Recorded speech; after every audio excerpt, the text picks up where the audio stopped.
जय गुरुदेव दोस्तों, मौन की गूंज में आपका स्वागत है। पूज्य श्री रविशंकर जी के द्वारा लिखी ये पुस्तक जो हमें आज तक मार्गदर्शन दे रही है।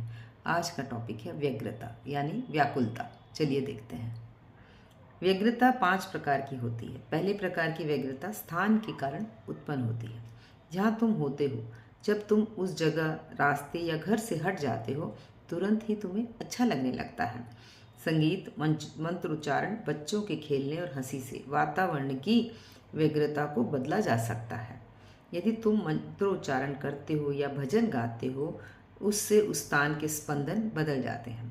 दूसरे प्रकार की व्यग्रता शरीर में होती है। वात उत्तेजक भोजन से, गलत भोजन खाने से, गलत समय पर भोजन करने से या व्यायाम नहीं करने से, क्षमता से अधिक कार्य करने से शारीरिक व्यग्रता उत्पन्न होती है।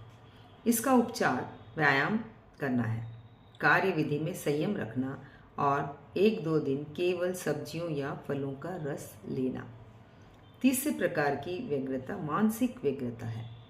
ये महत्वाकांक्षा, राग द्वेष वाले विचारों या रुचि अरुचि के कारण होती है। इस प्रकार की व्याकुलता का उपचार केवल ज्ञान ही है। जीवन के प्रति एक विशाल दृष्टिकोण, आत्मज्ञान और हर वस्तु के अस्थायी होने का भान। यदि तुमने सब कुछ पा भी लिया तो क्या, सफलता पाकर भी तुम्हारी मृत्यु ही होगी। मृत्यु और जीवन के ज्ञान से, स्वयं में, ईश्वर में विश्वास से मानसिक व्याकुलता शांत हो सकती है।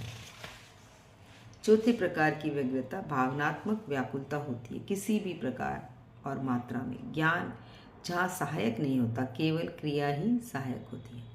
सुदर्शन क्रिया का अभ्यास करने से सभी प्रकार की भावनात्मक व्याकुलता समाप्त हो जाती है। गुरु की उपस्थिति, एक ज्ञानी व्यक्ति या संत भी तुम्हारी भावनात्मक व्याकुलता शांत करने में सहायक हो सकते हैं।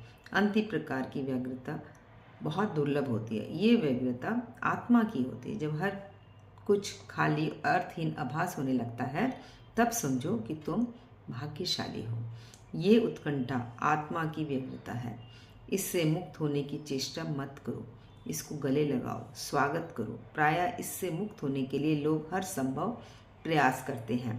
जैसे स्थान बदलते हैं, साथी बदलते हैं, काम बदलते हैं, ये सब वे करते हैं। कुछ समय तक ये सहायक प्रतीत सा भी होता है, परंतु अधिक समय तक नहीं टिक पाता। केवल आत्मा की ये व्याकुलता ही तुम्हारे अंदर सच्ची प्रार्थना प्रस्फुटित करती है। ये जीवन में पूर्णता, सिद्धियां तथा चमत्कार लाती है।